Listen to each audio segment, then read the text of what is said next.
It's the 20th of December 2025, and today I want to talk about the elephant in the room.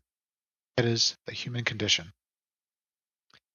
For people who aren't aware of this idiom, elephant in the room refers to a major, obvious problem or controversial issue that everyone present is aware of, but they deliberately avoid discussing, often because it's uncomfortable, awkward, or taboo. It's like a literal elephant in a room that's impossible to ignore, yet people pretend it's not there and tiptoe around it.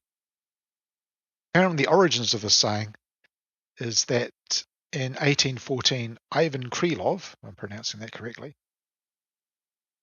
poet and fabulist, wrote a fable entitled The Inquisitive Man, which tells of a man who goes to a museum and notices all sorts of tiny things, fails to notice the elephant. So what do I mean by the human condition? Talking about the negative aspects of being a human being. For example, selfishness, greed, ignorance, lack of empathy, narcissism, tribalism, dogma. Those are the main ones I can think of. Positive aspects, love, compassion, friendship, etc., they're not relevant in my opinion. Why? Because it's the negative consequences of the human condition that have the most impact and therefore are the most pressing concerns in our society. I'd also argue that fixation on the positive aspects of a situation or argument is often just another form of cognitive bias. What prompted me to talk about this is noticing the number of social media posts and videos about the various crises we face in society, and they commonly a collection of snippets from various social media platforms of people complaining about, for example, cost of living, cost of healthcare, cost of insurance, and cost of housing or renting.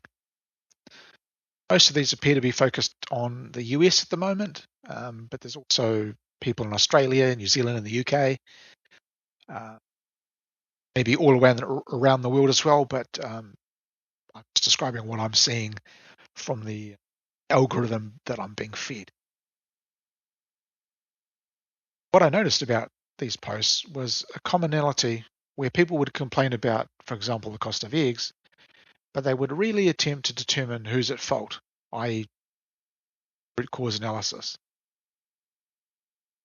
As far as they'll go, they'll mention a particular chain of grocery stores or supermarkets, maybe mention the government or greedy corporations, but that's where the attribution would end. Yet, it's true governments and corporations are composed of individuals, believe it or not. These individuals, many of who spend like every waking moment embodying the negative aspects of being human. The crises that people describe are ultimately the consequence or the manifestation of one or more individuals' behavior. So when it comes to government or corporations, they're a systemized and aggregate manifestation of those behaviors.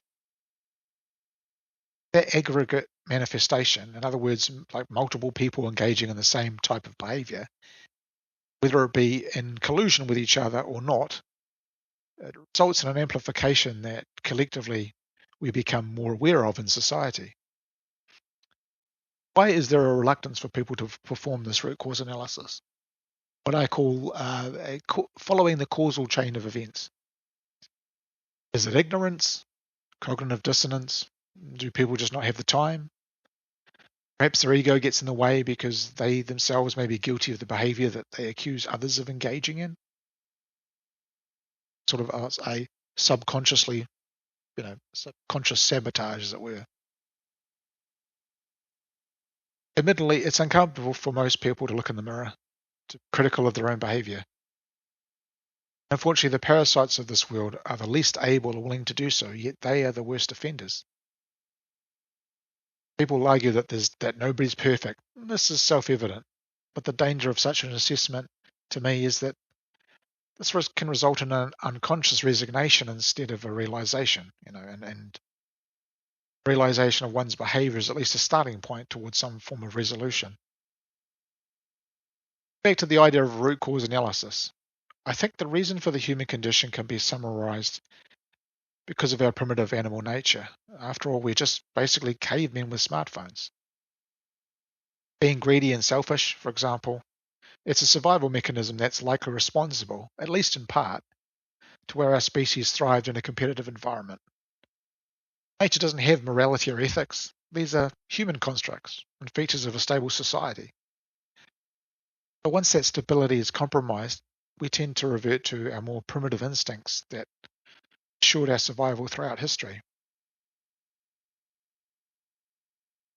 Of course, the irony is our ability to apply our intellect into scientific discoveries and the resulting technological advances has mostly eliminated the need for those survival instincts. Society where food is easily grown and distributed, for example, there's no need to compete with others to obtain it or hoard it beyond the need for emergency situations. Yet Black Friday sales, pandemics, and other FOMO-type events still reveals the ugliness of the human condition. And scarcity, along with supply and demand, is still used every day as just a normal part of our economic system. The problem here seems to be that the evolution of our psychology lags behind our societal advances. We've made huge leaps in science, medicine, and technology, but we still react with the reptilian brain. Again, caveman with the smartphone. Realizing that saying this, I just kind of imply my own biases.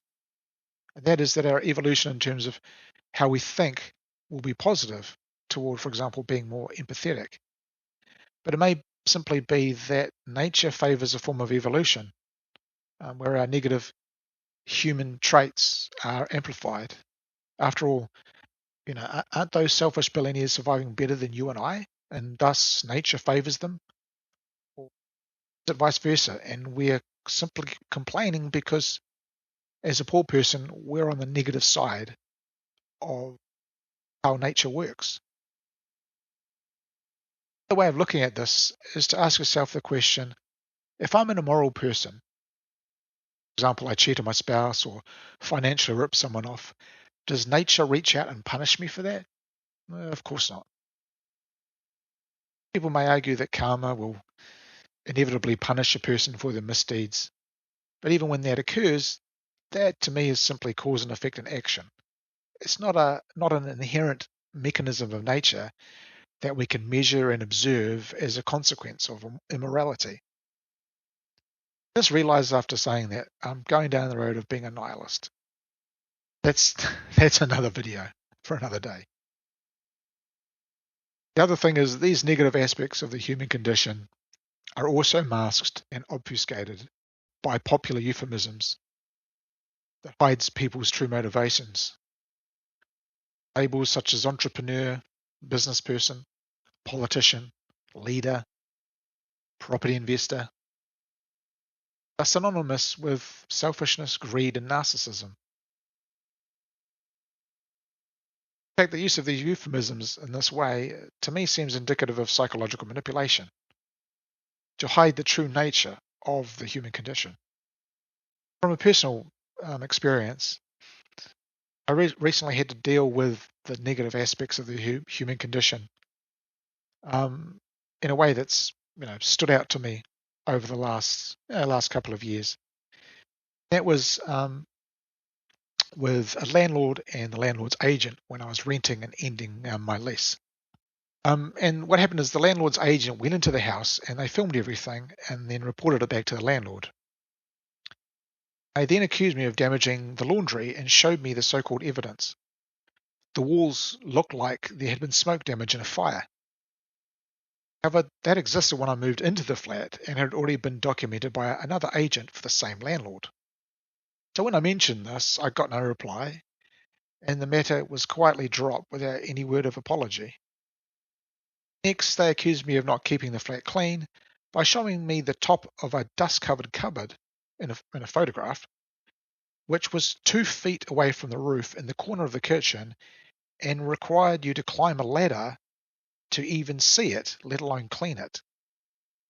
Absurd. All of this was on top of repeated problems with the plumbing in the flat that had gone unresolved, despite numerous complaints from me. Um, and you know, Planning and having this resolved is all within my rights as a tenant, at least in the country that I live in. And it was a very painful and frustrating experience, and left me with a lot of anger. Ultimately, it just seemed to be some excuses to not pay back the bond. In other words, maximizing benefit to the landlord and/or the agent at my expense. As an analogy, we can think of the human condition, the problem of the human condition, as a house with cracks in the wall. Cracks keep appearing because the house foundations need to be replaced, but all the occupants of the house do is keep filling in the cracks. Instead of engaging in root cause analysis, the occupants would come up with other temporary solutions, cheaper crack filler, for example, or they'll figure out how to fill the cracks 50% faster. Then they congratulate themselves on making the situation better, on making so-called progress. And over time, they become just biased towards their own behavior. So it becomes a competition as to who can come up with the best filler, the fastest filling technique, or the most cost-effective way to fill the cracks in the walls. Ultimately, the cracks in the walls are the crises, and the foundation of the house is the human condition. Perpetually filling in the cracks is psychologically comfortable and appeases the ego, kicking the can down the road, as it were. To me, it's consequence fixation instead of causal resolution.